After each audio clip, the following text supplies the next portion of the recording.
Iniciamos un nuevo capítulo. ¿Cómo están? Bienvenidas, bienvenidos a este espacio donde tratamos temas de salud para el bien vivir. Les vamos a estar acompañando durante la próxima hora con todo este equipo y este estudio maravilloso. Y para entrar de lleno a la conversación, les voy a ir contando los temas que tenemos preparados para este día. Vamos a hablar sobre cómo comunicamos los temas de salud. Hace muy poquito se lanzó un importante documento, una guía, las palabras importan. Vamos a estar hablando acá con uno de sus coautores para ver de qué manera deberíamos o debemos referirnos a aquellos conceptos, a aquellos términos que tienen relación con la salud. También en nuestra mirada vivencial, la sección estrella de este programa con nuestro compañero y amigo y editor periodístico de este programa, don Darko Menantó. Vamos a estar revisando qué pasa con nuestros oídos, ese examen que hay que hacer cada cuánto tiempo. ¿Cómo le fue a Darko? Eso lo vamos a conocer en los próximos minutos. Y para iniciar el día de hoy, un tema que yo sé que a muchas y a muchos les importa porque les ocurre a diario. Vamos a hablar sobre el bruxismo, esta sensación bien molesta, ¿cierto?, de estar ahí con nuestros dientes apretaditos en la noche, tiene que ver con el estrés. Bueno, le vamos a consultar acá a nuestro invitado, nos está acompañando un especialista para justamente hablar sobre esto, el doctor William Collido. Él es especialista en trastornos temporomandibulares. ¿Lo dije bien? Sí, muy bien. Perfecto. Es difícil de pronunciar. Sí, difícil, bien. Pues sí, pues. Y también del dolor facial del Hospital Clínico de la Universidad de Chile. ¿Cómo está? Muy bien, muchas gracias. Muchas gracias por la invitación. Gracias a usted por acompañarnos. Está también nuestro compañero acá, Tommy. Bueno, tú sufres de bruxismo. Sufro de bruxismo hace harto tiempo. Bueno, sí. aquí le vamos a hacer, aprovechemos a hacerle todas las preguntas Todas al las doctor. preguntas, de todas maneras, sí. Doctor, partamos por explicar qué es el bruxismo, por qué se produce. Sí, en general el bruxismo es un término que se asocia a una actividad muscular. Y esa actividad muscular repetitiva va a generar que exista contacto dentario. Ese es el término asociado a bruxismo. Ahora, el bruxismo uno lo puede encontrar que puede ser en la noche durmiendo, es el bruxismo de sueño. Ese es como el más común, ¿no? O sea, ese por lo general uno como que se da generalmente, cuenta el otro día que está como medio... generalmente es más común. Ya. Tiene variables que son bastante específicas, que las vamos a conversar. Y también uno encuentra el bruxismo despierto, en vigilia. Que también hay gente que durante el día está... aprieta los dientes. Ya. Entonces, son comportamientos diferentes y también tienen factores etiológicos diferentes.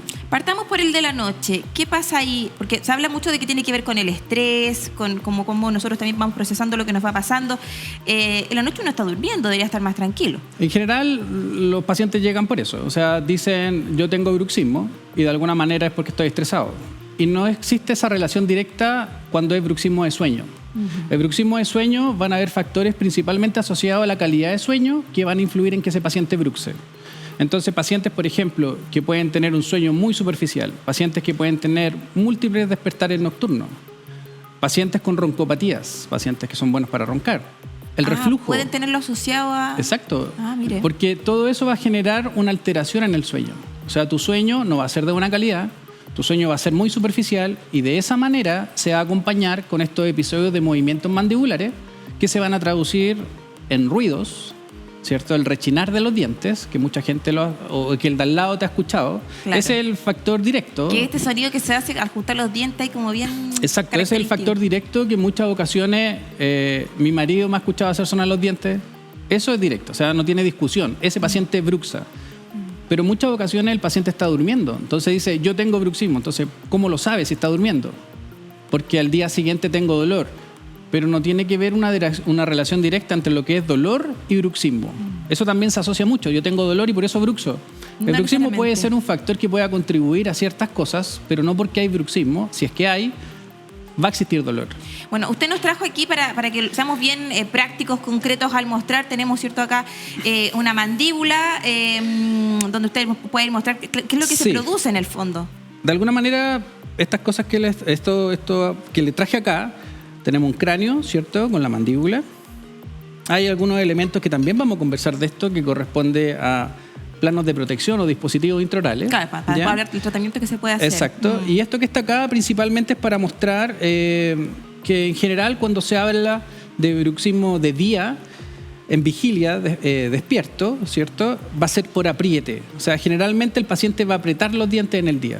En cambio, en la noche, lo que más se ha visto es que existe rechinamiento dentario. ¿Y eso es porque el rechinamiento dentario va a ser realizar, ¿cierto?, como en este cráneo que está acá, movimientos inconscientes, ¿cierto?, hacia un lado y hacia el otro. Y ese es el ruidito que se produce. Y por el contacto dentario van a existir, ¿cierto? Ese ruido al dormir. Ya. Yo te traje unos videos de una persona que está en la noche durmiendo y en donde uno puede encontrar este ruido asociado, que es muy característico. Entonces, de alguna manera eso puede hacer más gráfico el tema asociado al bruxismo de sueño. Aprovechemos ¿Sí? el documento, el material que nos trajo, que nos compartió. Hay una persona durmiendo. Si tú puedes ver el movimiento que ella realiza, ¿cierto? Con la mandíbula.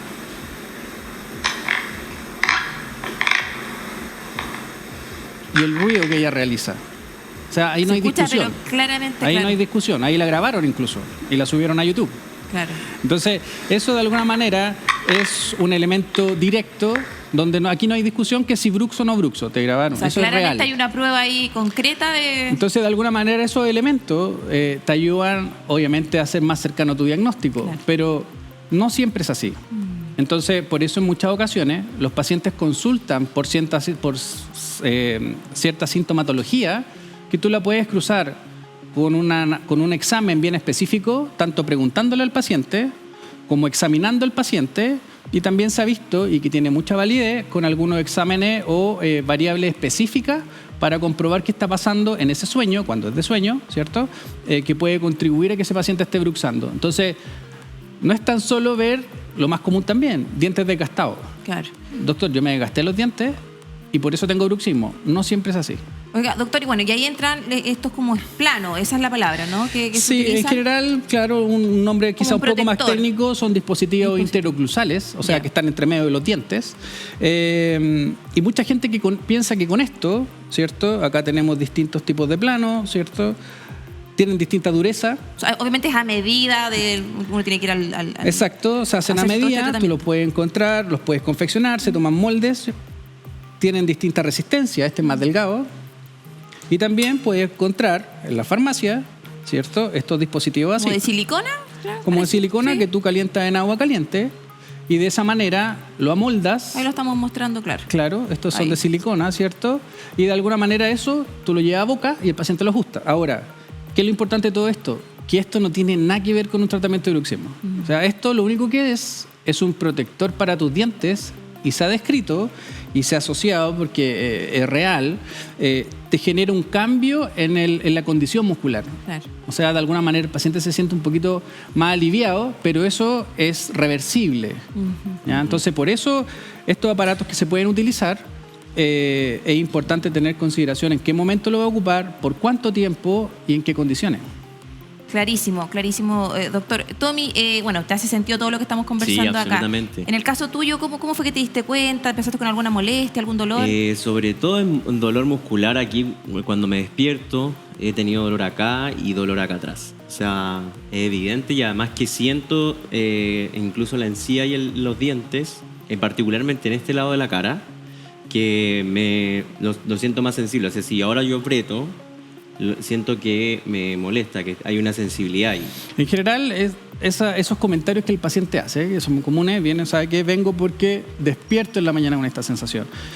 Y la explicación va asociada a que como existe esta actividad muscular, el músculo se cansa, el músculo se fatiga. Entonces esa sensación de fatiga, que para algunos puede ser dolorosa, que para otros no, el paciente la va a relatar de esa manera. Se me duele acá. Cuando el paciente... Acá, de alguna manera, no están los músculos en este cráneo, pero los músculos que están acá, ¿cierto? Es donde él se está tocando, ¿cierto? El músculo, acá tiene un nombre, se llama músculo massétero, que está acá. Acá tenemos el músculo temporal. El músculo temporal son en ambos lados y, en general, cuando el músculo temporal se ve afectado, va a dar esta sensación de cefalea tipo tensional, por fatiga muscular. Entonces, ese paciente que relata esta sintomatología, que, ojo, bruxismo no es lo mismo que dolor, pero algunos pacientes lo pueden describir como molestia o malestar asociado a los músculos. Pasa lo mismo en los pacientes que son buenos para masticar chicle, por ejemplo. Te entregan la misma sintomatología. Doctor, edades. ¿Esto puede pasar a una persona joven, le puede pasar a una persona mayor? ¿Hay algún rango etario? Sí, claro. Existen estudios que te asocian y te muestran cómo es esta proporción de pacientes que cursan con bruxismo.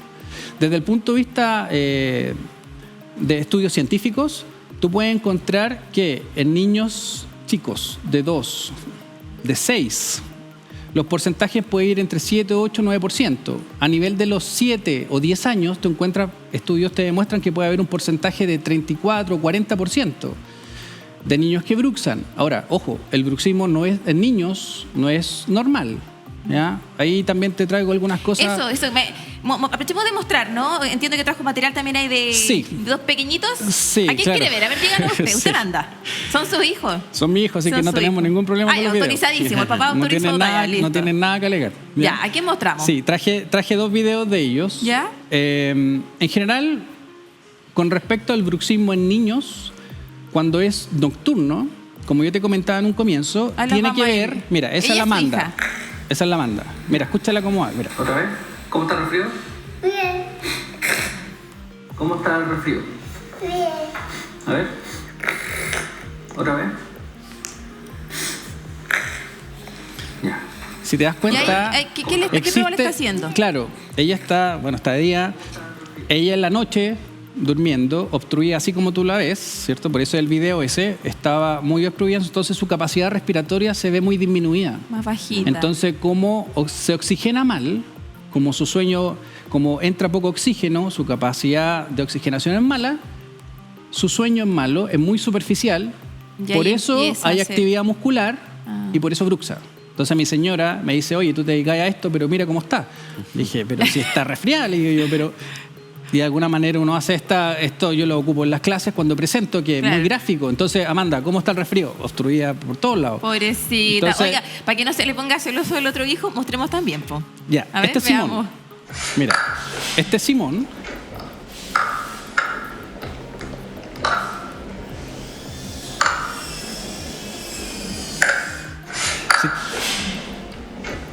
En el caso Acá es de él- diferente, si te das cuenta, ya Simón está un poco más grande, pero si te das cuenta, primero está, bueno, Amanda el video que está despierta porque estaba obstruida. Claro. Ahí el tema era que estaba bruxando en la noche, pero Simón está despierto y si te das cuenta, él hace sonar los dientes como la niña que vimos en un comienzo. Sí, po.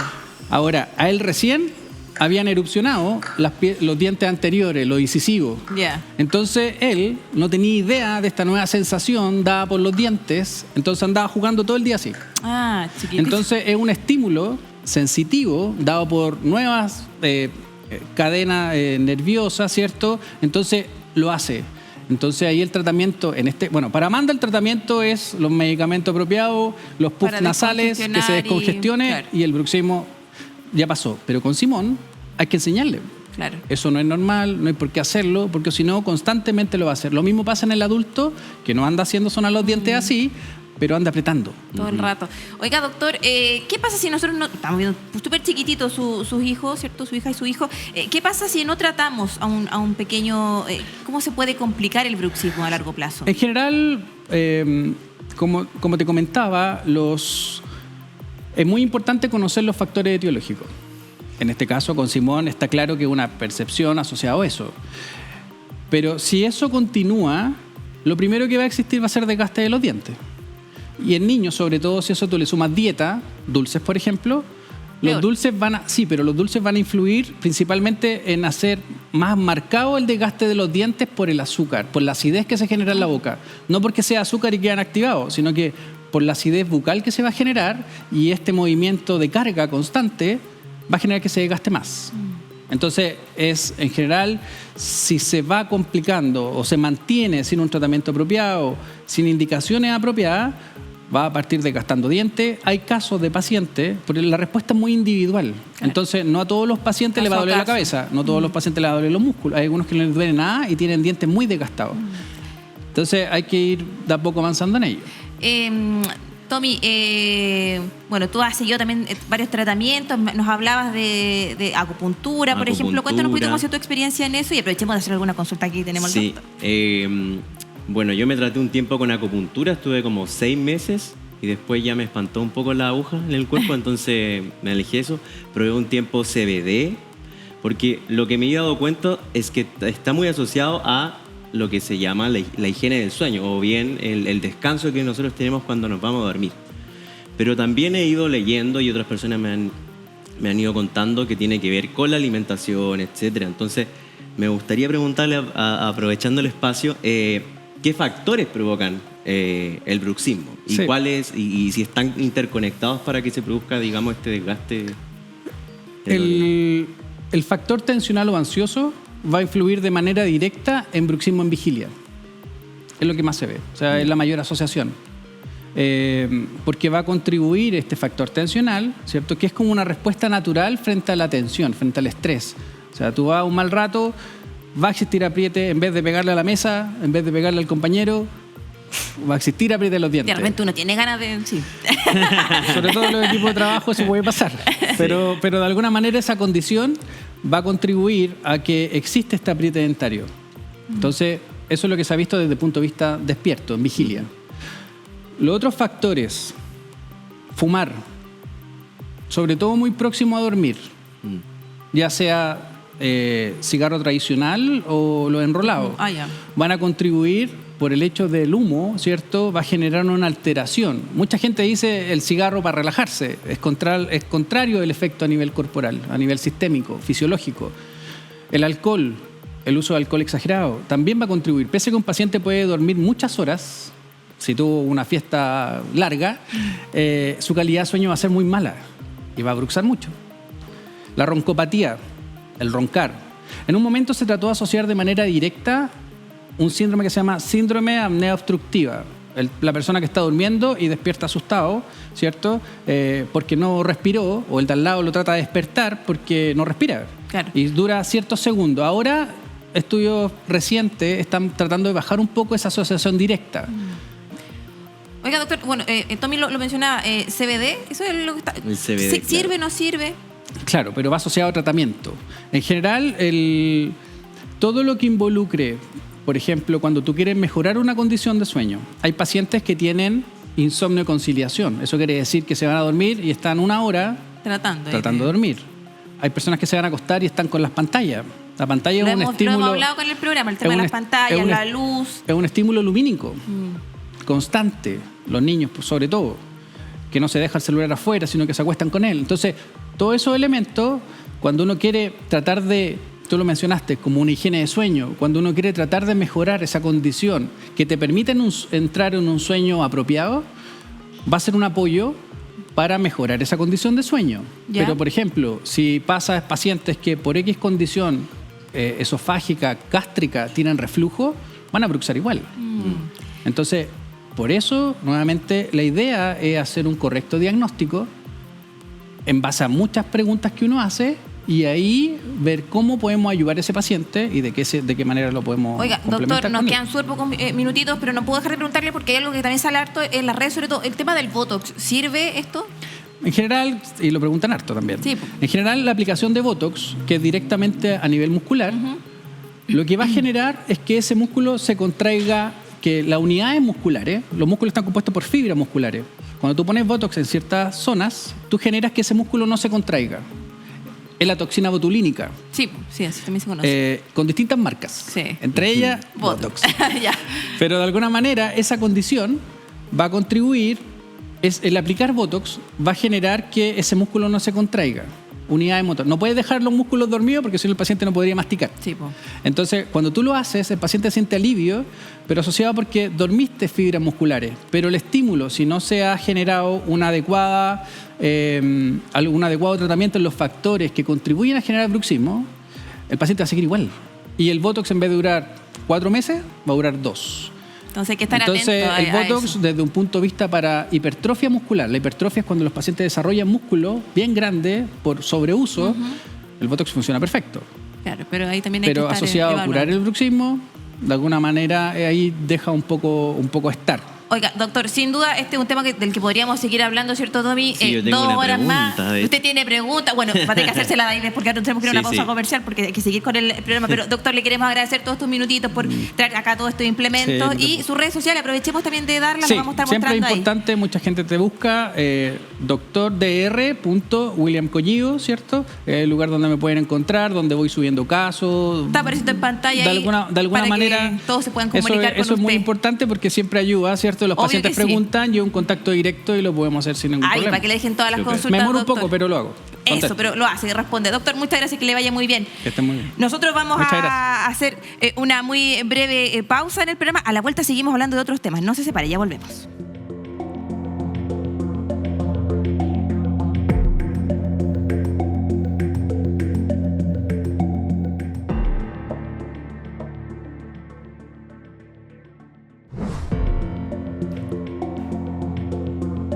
Estamos de vuelta en Con Ojo Clínico después de esa muy breve pausa y estamos en la mirada vivencial de esta semana. ¿Cómo estás, Darko? Hola Mari, ¿cómo estás? Muy bien, ¿me escucha? Sí. Sí, me escucho. Sí, porque tiene que ver con el oído la de hoy día, pues, ¿no? Exactamente. Estoy en lo correcto. Fuimos a una revisión auditiva. Ah, ¿y qué tal? ¿Cómo le fue? ¿Pasó la prueba?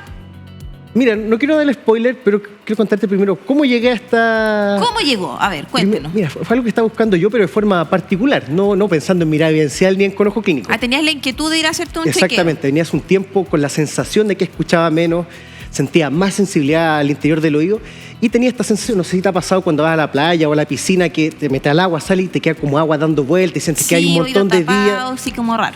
Así me sentía, Ah, ¿y así como de la nada andabas con esa molestia?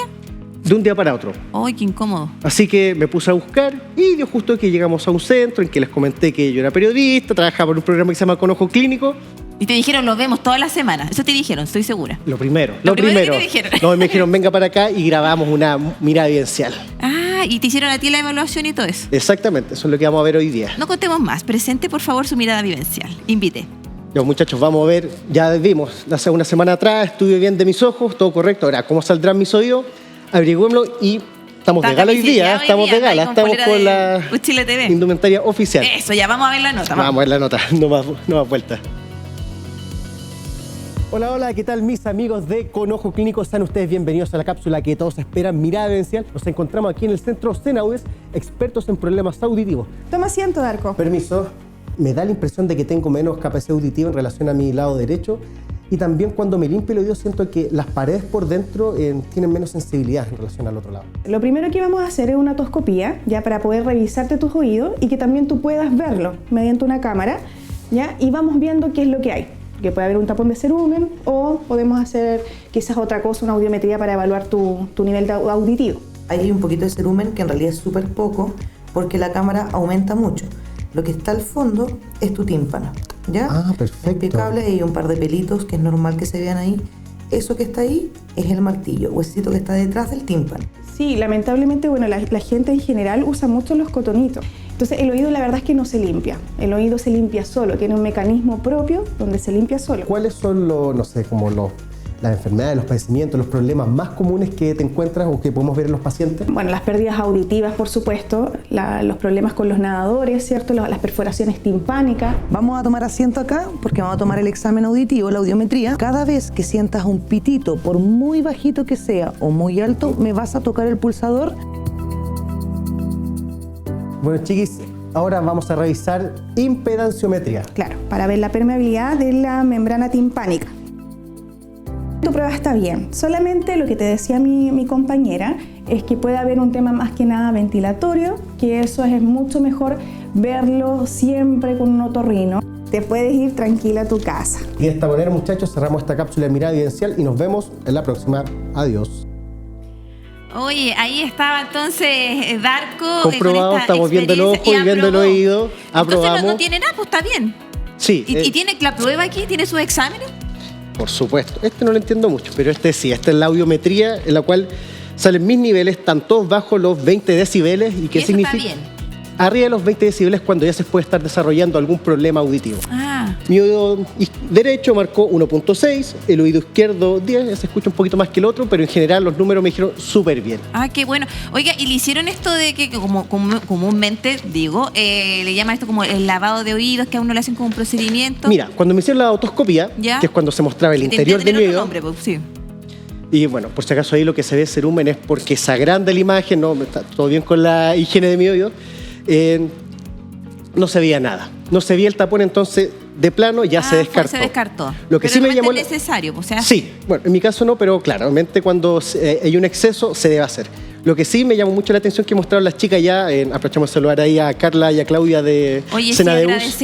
agradecerles por por la instancia. Por la instancia, por apoyarnos. Me mostraron el tímpano de un paciente que tenía hace poco, que es un cantante nacional, que atienden ellos, ¿Ya? que no tiene tímpano. O sea, es el tímpano, esa pelotita ploma Oiga, que usted ¿y nos veía. puede dar ese nombre? Revelémoslo. ¿Se puede o no? No, me dijeron ¿No? que no. Ay, me dijeron no lo que no, dejan. me dijeron que no. No Pero va si a las tenemos en revelar, estudio, las vamos a hacer que nos revelen. Ah, ya. Bueno, no tenía tímpano, no era una bolita, era un aro. Ah. Estaba todo perforado adentro. Perforado, mira. Bueno, es súper importante hacerse estas revisiones, al igual que lo hemos visto, bueno, don Darko siempre semana a semana nos está aquí educando con nuestra salud, revisar, ¿cierto?, nuestra visión y también el oído, pues súper importante, porque ahí si tenemos un problema podemos tener desequilibrio, escuchamos mal, empezamos también a complicarnos con esto, ¿no? Aquí va a aparecer disco rayado, pero igual que todas las otras experiencias, siempre es por lo menos aconsejable una vez al año hacerse uno de estos chequeos. Oye, y lo otro que quiero mencionar, que lo decían ahí, yo conozco a varias personas que lo hacen de mi círculo cercano, el tema del cotonito. No es bueno limpiarse con cotonito. Ahí la especialista decía, el oído se limpia solo. Yo toda una vida engañado también, comprando ¿Te pasabas cotonito. cotonito? Sí. Pero qué Y lo peligroso. que me explicaban que, claro, al revés. O hay uno- gente que también se rasca, como una tapita de No hay helado. que hacer nada. Yo he visto unas cositas como unas palitas especiales también. Exacto, que tienen como unas vueltecitas, como Sí. un hilo de estos. Pero también eso es súper delicado porque uno sin querer puede llevar a Mira, pasar. dicen pasar que a esos llevar son, alguna- no sé si recomendarles la palabra, pero sirven en caso de los niños pequeños. ¿Por qué? Porque el cerumen que ellos juntan no es algo duro como el que ya tenemos los adultos, es como una miel, por llamarlo de alguna forma. Entonces, esa sí es posible que salga con ese aparatito. Mira, bueno, aquí como siempre don Darko con el dato apropiado. Entonces pasó la prueba, escucha bien, no hay problema. Estamos Puede perfectamente. dedicarse al canto. Sí, pero ya los amigos que han visto esa mirada bien me dicen que no, que siga como periodista, de Deberíamos todas repetir, formas. de tener aquí el tema del oído y el canto de don Darko.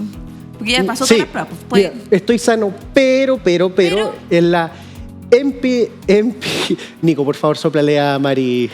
impedancia, tampoco sé.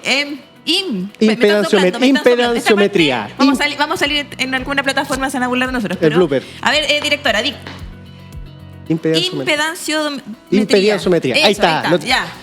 Lo ayudamos, ya. Claro, que este examen tiene que ver con cómo reacciona Bien nuestro... rebuscado el nombre del examen, pero Bastante. Cómo reacciona nuestro oído medio ante los distintos estímulos sonoros.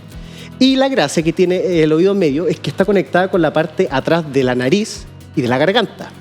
Entonces, esa sensación que puedo estar teniendo yo de que escucho menos es un problema de ventilación relacionado con mis ronquidos, justamente. Que hablamos hace un par de Hace un par de atrás. capítulos. Todo conectado con Todo ojo está clínico. relacionado. Mira, tu problema, para la gente que nos está viendo y que sufre de algún ronquio, es importante entonces que se vayan a hacer algún chequeo y a revisar también. Y en el caso suyo va a tener que ir a un otorrino. Exacto, esa fue la recomendación, ir a un otorrino solamente para despejar dudas. Pero esa sensación que yo comento que escuchaba menos es solamente una sensación. ¿Y cómo se llama el examen? Ah, ya. Impedanciometría. Ahora lo tengo. Ahí está, don Darko, agradecerle como siempre por traernos esta sección, mostrarnos un poquito más sobre algún centro, ¿cierto? También decirle a quienes nos están viendo, tienen algún centro, alguna terapia, algo que quieran también ser Por parte favor. de esta sección, también pueden escribirnos, ¿cierto? A través de nuestras redes sociales, pueden ahí sugerirnos y nosotros felices de ir para allá a grabar y a Yo compartir. soy y a material vivir la dispuesto. experiencia. Oiga, ¿para otra semana algo? ¿Me va a adelantar algo, no? ¿O todavía no?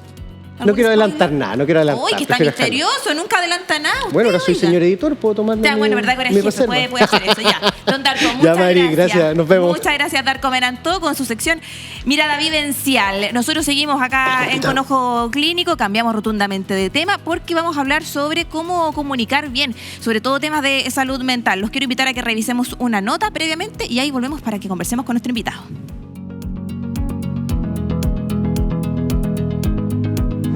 El estrés del día a día, el vivir como en esta misma sociedad que va todo demasiado rápido. La generación de nuestros padres, madres que se criaron de otra forma y que postergaron su salud mental en pos del trabajo, por ejemplo, que era algo que tenían que solucionar primero. La gente discrimina y lo estigmatiza mucho.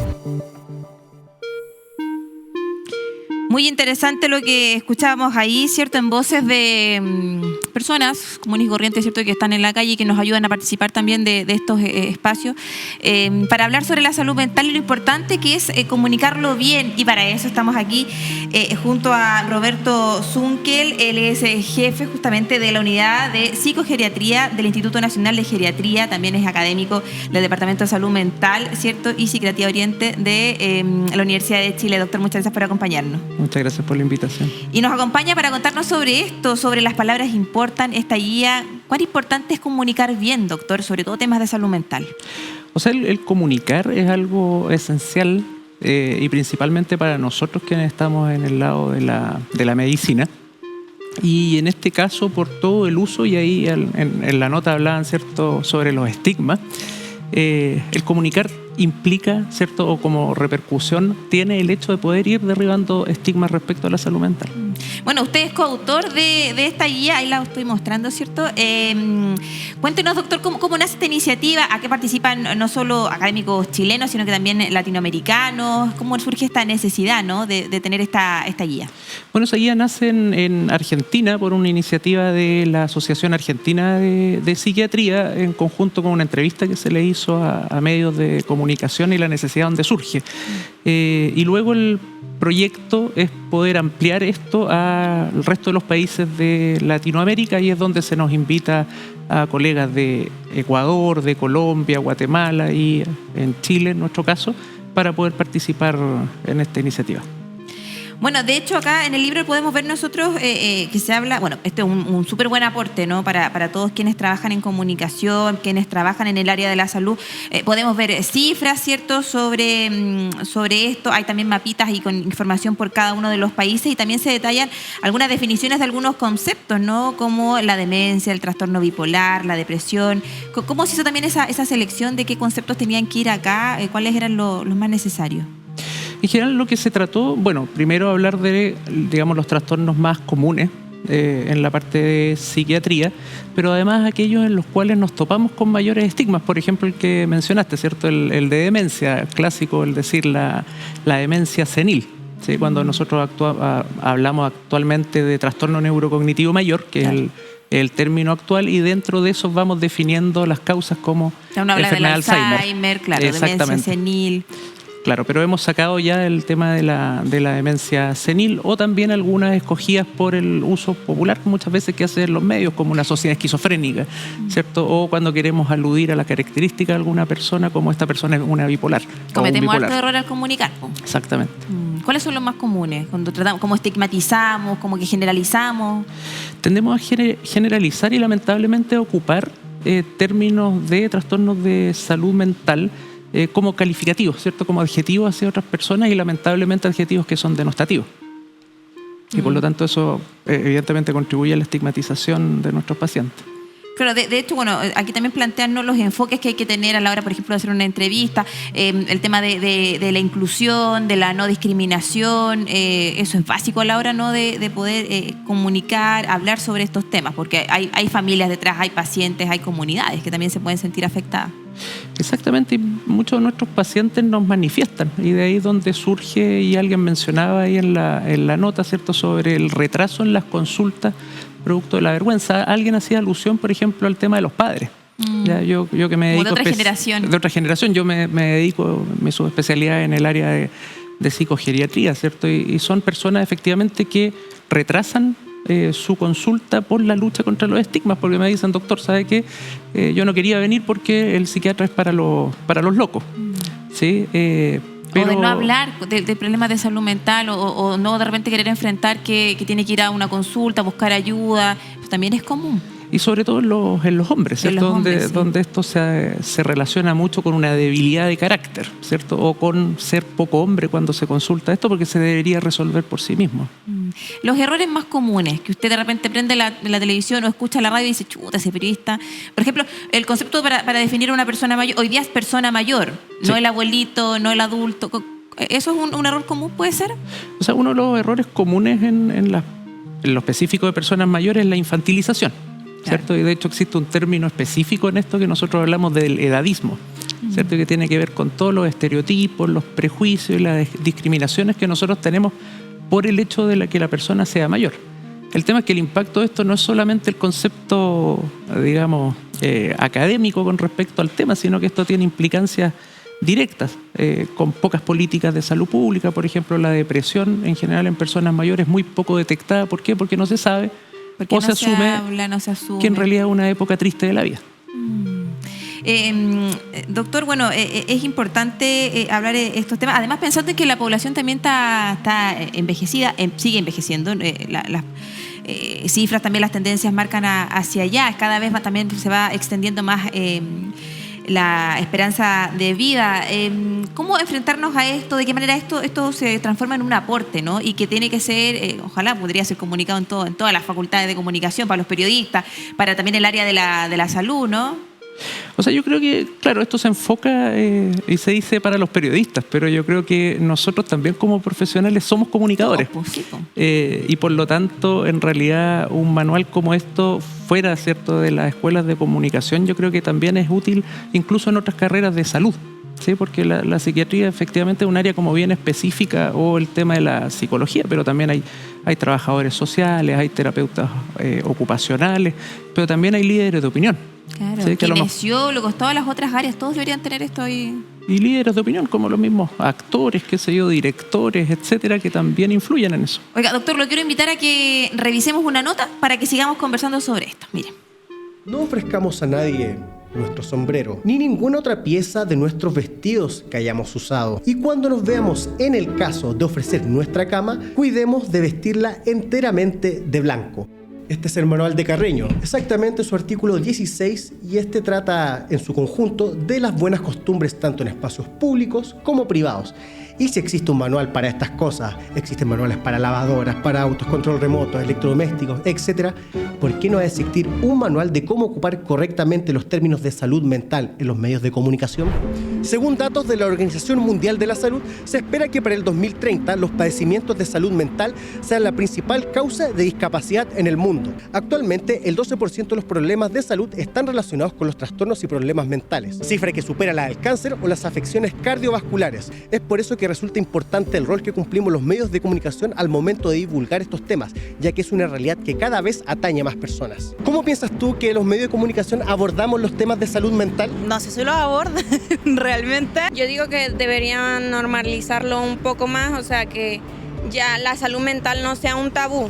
Hay muchos prejuicios todavía sobre lo que es la salud mental y la forma que se aborda. En los medios independientes he notado que hay como una disposición más como a entender la persona realmente. Las palabras ocupadas de forma imprecisa pueden generar prejuicios y hacer que tanto la persona que padece uno de estos problemas como su familia sienta estigma y discriminación. La salud mental es un tema muy delicado por el cual diferentes personas bajo diferentes circunstancias se debería tratar de mejor manera, tomarle más importancia. Pasa también, yo creo, en internet que como banalizar ciertos conceptos, ciertos términos, como el TOC, por ejemplo. Hay muchas personas que realmente no tienen mucha educación o mucho conocimiento sobre lo que es la salud mental. Entonces se informan a través de los medios de comunicación. ¿Tú podrías diferenciar entre un problema mental, una enfermedad mental y un trastorno mental? No. No creo. Bajo este contexto, reconocidos expertos en psiquiatría, en conjunto con distintos periodistas del continente, lanzaron el libro Las palabras importan. ¿Cuánto puede influir hablar de estos temas de forma imprecisa y cómo abordar los contenidos periodísticos sin caer en la estigmatización? Ahí estaba esta nota preparada por nuestro compañero Darko Menantó. ¿Qué le pareció ahí la opinión de la gente? Me parece bien, súper asertiva la opinión. Ahora, yo tengo una visión un tanto más positiva con respecto a los medios, ¿cierto? Cuando alguien decía ahí que no se comunica, yo no creo estar de acuerdo en eso. Yo creo que se está comunicando y cada vez se está comunicando más. Y de hecho, si bien evidentemente existen errores en la comunicación, también lo que vamos viendo es que bastantes medios han ido adoptando y se han ido profesionalizando también en temas de salud. Oiga, doctora, aprovechando para no quedarnos con la duda, ahí hablamos, Darko les preguntaba la diferencia entre una enfermedad mental, un trastorno, un problema mental. ¿Cuál es la distinción? ¿Cómo entender también esa definición? Bueno, yo partiría con la definición de salud mental, ¿sí? Porque muchas veces cuando hablamos de salud mental inmediatamente nos imaginamos los problemas, sí, cuando en realidad es el estado de bienestar, ¿sí? Y lo que no quiere decir que sea una ausencia de alguna enfermedad en particular. ¿ya? Y que nos permite lidiar, ¿cierto?, con los estresores del día a día y que nos permite en realidad participar en familia, en comunidad y a nivel laboral. Fuera de eso, ¿cierto?, están los problemas de salud mental, ¿ya? Que es un término demasiado general y muchas veces también nos lleva a errores, porque en realidad no nos precisa si es un síntoma, ¿cierto?, si es un conflicto interpersonal. Y luego aparecen los trastornos, ¿cierto?, de salud mental, que es algo también general. Un ejemplo podría ser, ¿cierto?, cuando hablamos de los trastornos de ansiedad. Claro. Y dentro de los trastornos de ansiedad existe el trastorno de pánico, ansiedad generalizada, etcétera. Y luego están las enfermedades, ¿cierto?, donde en realidad ahí estamos hablando de algo específico. Por ejemplo, enfermedad bipolar, esquizofrenia, demencia. Ya. ¿Sí? Y ahí estaríamos hablando de enfermedades. Oiga, doctor, bueno, siempre se habla de que el lenguaje crea realidad. ¿Está de acuerdo usted con esa aseveración? Absolutamente de acuerdo. O sea, en la medida que, incluso cuando no ocupamos lenguaje, ¿cierto?, cuando no comunicamos, o imágenes, bueno, claro. o cuando se ocupan imágenes, efectivamente, y tenemos impacto sobre las mismas políticas públicas. Si no se habla, en realidad es difícil poder presentar proyectos y que esos proyectos se aprueben.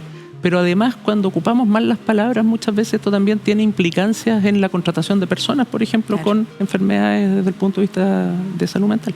Doctor, súper interesante. Lo quiero invitar a que revisemos, porque también le planteamos a nuestros telespectadores, usuarios de redes sociales, a toda nuestra comunidad de Conejo Clínico que nos aporten sus comentarios, sus preguntas a través de redes sociales. ¿Cuáles son las instancias en que los medios de comunicación te causan rechazo al momento de hablar de salud mental? Esa fue la pregunta que planteamos a través de nuestras redes sociales en Uchile TV, y las consultas que llegaron, dice que los informativos le den full a la crónica roja y la noticia negativa. ¿Nos puede influir eso, por ejemplo, en el estado anímico?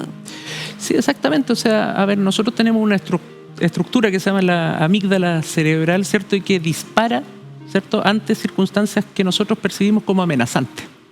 En la medida que nosotros vamos recibiendo constantemente ese estímulo, nos mantiene desde el punto de vista cerebral en un estado constante de angustia. Y por lo tanto, entonces nos vuelve más propenso a tener patología. Claro, estoy pensando que en una nota, por ejemplo, de televisión, uno tendría que ahí también saber elegir bien qué música colocar, cómo musicalizar, qué imágenes vamos a asociar a una u otra para no estigmatizar, por ejemplo. Exactamente, y qué noticias, ¿cierto?, se van a dar y dónde nos vamos a enfocar. Muchas veces lo que genera una gran repercusión, y es un ejemplo clásico en el tema de manejo comunicacional, es, por ejemplo, cómo se informa el suicidio. ¿Sí? Con titulares o en realidad el contenido donde se centra mucho en el detalle, incluso en el método, en la hora, en el lugar, lo cual en realidad eso ha demostrado un efecto que se llama el Werther, que en realidad hace que aumente el riesgo de suicidio en ciertos clústeres de población. De hecho, muchas veces también como que se avisa previamente cuando hay imágenes que van a ser muy fuertes, como que se hace ahí también la bajada y se advierte de aquello. Bueno, acá en el manual, de hecho, uno puede buscar, ¿no?, y puede encontrar en la página 28, salen algunos conceptos que no deberíamos utilizar. No sacar frases de su contexto, dice, por ejemplo, no hablar de adicto, abusador de sustancias, un alcohólico, un drogadicto, sino que uno debería hablar de una persona que consume sustancias, una persona con problemas de consumo de sustancias o con consumo problemático de sustancias. Y es súper común que uno dice, bueno, este drogadicto, como que uno lo tiene muy incorporado y hay que ir cambiando eso. Lo encontramos acá en el manual, página 28, por si lo quieren leer. Después todo el equipo lo va a leer, ¿eh? Le digo al tiro, le vamos a hacer una copia a cada uno. lo vamos a prestar, no vamos a hacer copia, vamos a prestarlo. Interesante esto, ¿no? De ir encontrando el sí y el no. También hay otra página que habla de los mitos también que hay con respecto a cómo comunicamos, a cómo vamos hablando sobre estos temas. Revisemos otra de las preguntas que nos llegaron también a través de las redes sociales.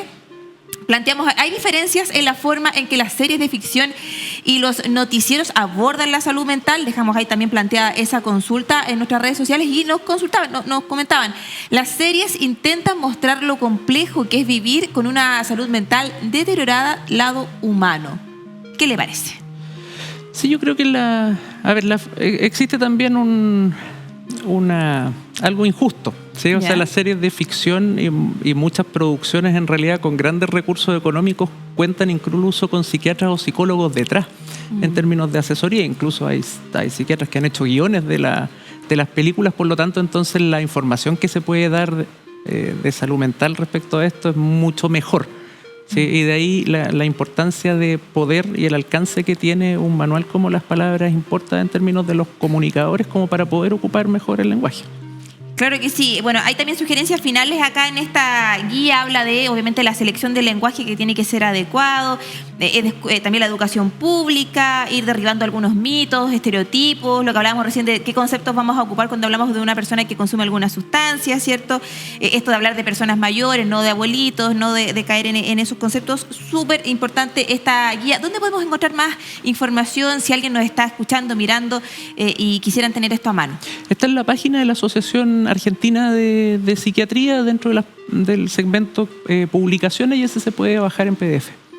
Ahí está. Roberto, le queremos agradecer por acompañarnos hoy día, por contarnos de esto y bueno, invitadísimo para que nos pueda volver a acompañar acá en Con Ojo Clínico. Encantado, muchas gracias. No se mueva, no se vaya, acompáñeme porque vamos a nosotros ya cerrar el capítulo del día de hoy, pero siempre nosotros terminamos con una noticia positiva. Una noticia positiva que además tiene relación con la Universidad de Chile, porque investigadores justamente de la Casa de Bello crean un antibiótico que es muy eficaz. ¿Y saben para qué? Para el combate de bacterias multiresistentes. Una de las preocupaciones principales de la OMS es justamente la resistencia a los antibióticos en el día de hoy, y es una de las mayores amenazas según la Organización Mundial de la Salud, contra la salud justamente mundial, pues cada vez es mayor el número de infecciones, por ejemplo, por neumonía, tuberculosis o otras, que el tratamiento se vuelve más complejo porque hay una resistencia a los antibióticos. Este es un grupo de investigadores de la Universidad de Chile, entonces, que crearon este antibiótico que es eficaz, es muy, muy poderoso para el combate de bacterias multiresistentes. Y con esta información nosotros llegamos allá al final de nuestro programa. Seguimos acá acompañados con el especialista que recién estaba hablando sobre la educación, también la comunicación, cómo contamos y hablamos sobre temas de salud mental. Siga la compañía de Con Ojo Clínico del canal Chile TV. Nosotros nos reencontramos la próxima semana. Que estén todos muy bien. Chao, chao.